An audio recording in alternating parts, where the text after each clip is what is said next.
The man who complained to Allah, until one day he saw the truth. He woke up angry again, late for work, traffic everywhere, and his phone dead. He muttered, "Why me, Allah?" But that single frustrated question was about to lead him to something he'd been blind to all his life. The hidden blessings that never leave us, even when we stop seeing them. The rain wouldn't stop. It was as if the sky itself was angry that morning. A gray drizzle blurred the windshield of Adil's car, each drop syncing perfectly with the rhythm of his frustration. The wipers moved back and forth, just like his thoughts, restless, repetitive, and trapped. "Why? Why always me?" he muttered, pressing his forehead against the steering wheel. He was late again. The same office, the same traffic, the same sigh. Another Monday that felt like a punishment. His phone buzzed, a message from his boss. "Adil, this is unacceptable. One more delay, and we'll have to talk." He threw the phone on the passenger seat. "Talk," he said under his breath. "All we ever do is talk. You don't know how hard I'm trying." He wasn't always like this. There was a time Adil used to smile at strangers, say alhamdulillah for small things, even wait patiently in long lines. But lately, something in him had dimmed. His prayers had become mechanical. His words, empty. He complained to Allah often, but rarely thanked him anymore. The rain thickened. He reached an intersection where a young boy in torn clothes knocked on his window. The boy was holding a small box of tissue packets. Adil frowned, waved him away, and turned his head. "Not now," he said coldly. The boy's eyes lingered for a second, sad, but still smiling, and then he moved to the next car. As Adil's car crawled forward, something strange happened. His eyes caught the reflection of that same boy in his rearview mirror. The boy was running after a bus, slipping on the wet road. The box of tissues fell into a puddle, and the boy picked it up, laughing instead of crying. Laughing. Adil looked away. He didn't understand how someone who had nothing could smile like that. He, on the other hand, had a house, a car, a decent salary, and yet every morning felt like a curse. By the time he reached the office, he was drenched in exhaustion more than rain. His colleague Sanaa looked up and said, "Rough morning again?" He nodded. "Same as always. Life's just pointless sometimes." Sanaa smiled gently. "Adil, you say that every day. Maybe it's not life that's changing. Maybe it's how you're seeing it." He gave her a look of disbelief. "You sound like my mother." "She's a wise woman then," Sanaa replied softly. Her words lingered in his mind throughout the day, but he shrugged them off. He was too busy with complaints. The coffee was cold, the internet was slow, the clients were rude. Everything irritated him. And when he got back home that evening, the silence in his apartment felt like a mirror reflecting his emptiness. He opened his phone, scrolled through social media. Everyone seemed happy, traveling, smiling, grateful. The word grated on his nerves. He turned off the phone and stared at the ceiling. "If you're really there," he whispered, "then show me. What's there to be grateful for?" The next morning came with more chaos. His alarm didn't ring. The electricity had gone off at night, draining his phone battery. His shirt wasn't ironed. He spilled coffee on the only clean one left. And when he finally stepped out, his car wouldn't start. He slammed the door shut. "Ya Allah, why me again?" Frustration burned in his chest as he kicked the tire, grabbed his bag, and walked toward the bus stop in the rain. He hadn't taken a bus in years. When he got on, the driver, an old man with a white beard, smiled at him. "Rough morning, son?" Adil nodded, surprised at the warmth in the stranger's tone. The driver chuckled. "Alhamdulillah for rough mornings. They remind us that comfort isn't guaranteed." Adil forced a polite smile, but didn't reply. He just sat down by the window and looked out. Halfway through the ride, the bus stopped near a hospital. A young woman carrying a frail child boarded the bus. The child's head rested weakly on her shoulder. She stood because there were no seats left. Something inside Adil stirred. Without thinking, he stood and offered his seat. She nodded gratefully.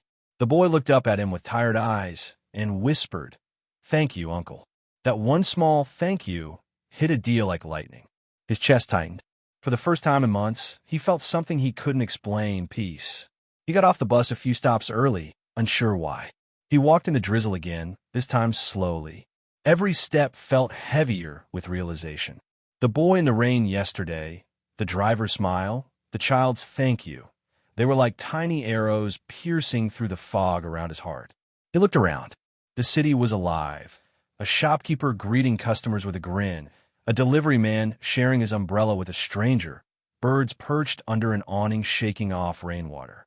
It was all ordinary, yet for some reason, everything looked extraordinary that day.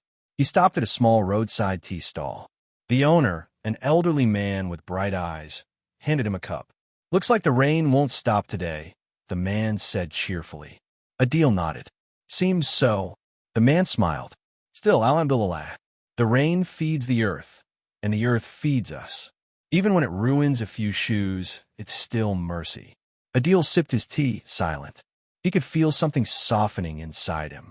He remembered how he used to thank Allah for little things, the taste of chai after a long day, the warmth of his mother's hug, the calm of prayer at night. When had he stopped seeing those moments? As he was about to leave, the shopkeeper called out, "Son, you dropped this." He handed Adil a small folded paper that must have fallen from his wallet. Adil opened it. It was a note written by his late father years ago. "My son, when life feels unfair, remember, Allah doesn't owe us anything, yet He gives us everything." Adil's eyes filled with tears. He remembered that day. His father had given him the note after he'd failed an exam. Back then, it made little sense. But now, standing in the rain, he finally understood. He walked aimlessly through the streets until the adhan for dur echoed from a nearby masjid. The voice pierced through the city noise. "Hayya Allah as-salah. Hayya Allah al-falah." He hesitated for a second, then stepped inside. The masjid smelled of wet carpets and sincerity. He stood at the back, performed wudu with trembling hands, and joined the prayer. When his forehead touched the ground, something inside him broke open. The years of complaints, the anger, the bitterness, they all dissolved into tears that soaked the prayer mat. He didn't ask for anything this time. He simply whispered, "Alhamdulillah, for everything I didn't see before." After Salah, he sat quietly as the Imam spoke to a few men near the front. "Brothers," the Imam said, "the Prophet taught us that if we wake up safe, with enough food and shelter for the day, it is as if the entire world has been given to us. Gratitude isn't about more, it's about seeing enough." Adil smiled faintly. For the first time, he felt what peace actually meant. That night, he went home and called his mother. Her voice trembled with joy when she heard from him after weeks. "Beta, are you okay?" "Yes, Ammi. I am now," he said softly. I forgot how to say Alhamdulillah." She chuckled through tears. "Then say it again and again until your heart remembers it." From that day onward, Adil began to change. He still faced bad days. His boss still yelled. Traffic was still awful. But something had shifted inside. He started keeping a small notebook. Every night, he'd write 3 things he was grateful for: the smell of rain, the stranger's smile, my mother's dua. Weeks turned into months. The same office, same city, but a different soul inside him. Gratitude didn't erase his problems. It just made him see Allah's mercy through them. One evening, as he was heading home, he saw the same little boy from before selling tissues near the intersection. This time, Adil stopped his car, rolled down the window, and bought the whole box. The boy's face lit up. "Jazakallah, bhai." Adil smiled. "No, little one, Jazakallah to you." He drove away with tears in his eyes, not of sadness, but of realization. Sometimes Allah hides the biggest lessons in the smallest moments. The rain started again.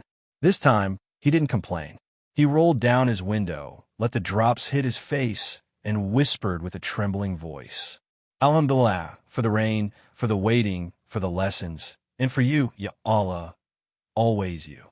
That night, as he wrote in his notebook, his last entry read, "Gratitude didn't change my life, it changed the way I saw it.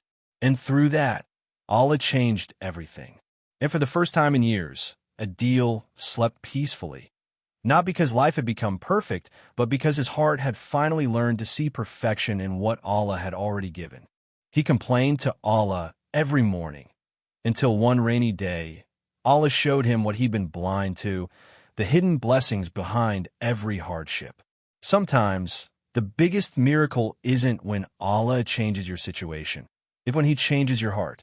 If this story touched your heart, take a moment, breathe, look around, and say alhamdulillah. Gratitude isn't about having everything. It's about realizing you already do. Subscribe to Deen in Minute for more stories that awaken your soul and remind you of Allah's unseen mercy. Because sometimes your bad day is Allah's way of protecting you from something far worse.